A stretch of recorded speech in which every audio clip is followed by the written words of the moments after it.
We got in the tree on this edge. We had a decoy that Todd set out 20 yards in front of the stand facing right back at us again.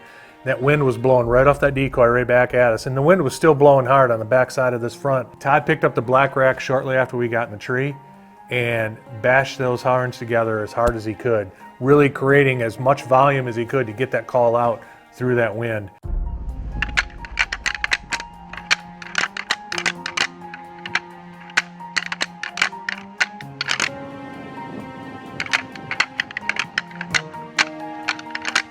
Not only is he hitting the horns hard to create that extra volume, but he's doing it probably a little longer than what you would normally want to make sure that sound gets out there and reaches any bucks that might be close by. And the camera pans across the plot, and the first buck is popping over the hill already. Right there, buck to the right, buck to the right.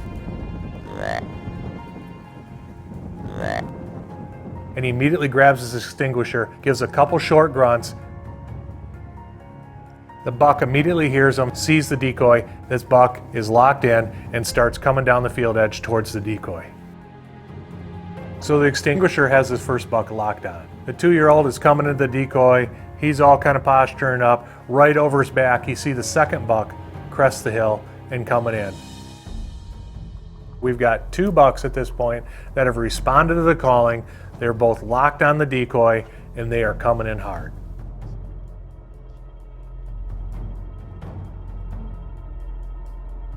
As the first younger buck comes in, he kind of circles around the decoy and he immediately senses something's not right with the decoy.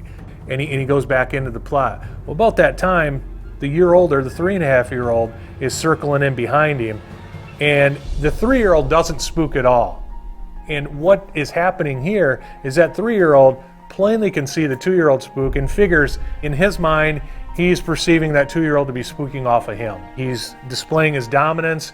You can see him, he's posturing up, his ears are laying back. You can see the hair on his back stand up to the point where he actually starts scraping in the wide open field. This is strictly a display of dominance by that buck over the smaller buck that he's got next to him and the decoy. This 3-year-old right now is the king of this field, and he's letting it be known to these other 2 bucks.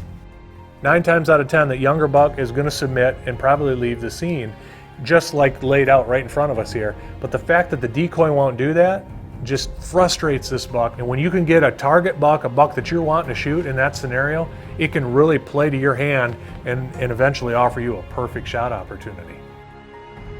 When you're confident enough in your calling and what you're using, in this case the black rack, you're able to go into those situations that might not be the best conditions, and yet knowing you've got a legitimate chance of making something happen, and that's exactly what Todd did. It got these bucks on their feet, it put them in the field, but because of the weather conditions and the wind, they couldn't zero in on where that call was coming from. Todd immediately discerned what was going on when he saw that buck cutting across the field. He was obviously coming to the calling, but he didn't know where it was coming from. And if Todd doesn't do anything, that buck simply crosses the field, drops into the timber, and you don't see him again, and you probably don't see the second buck that followed him out. Quick thinking on Todd's part, he saw what that buck was doing. He grabbed the extinguisher, a couple short grunts, just to get that buck's attention.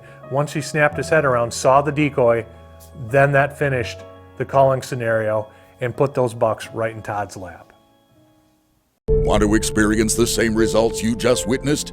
Use what the Deer Society experts use. The Extinguisher Deer Call and Black Rack Rattling System are the highest rated deer communication systems of all time, and less than 1% of deer hunters will have the opportunity to buy one this season. Get yours today at thedeersociety.com. Order now.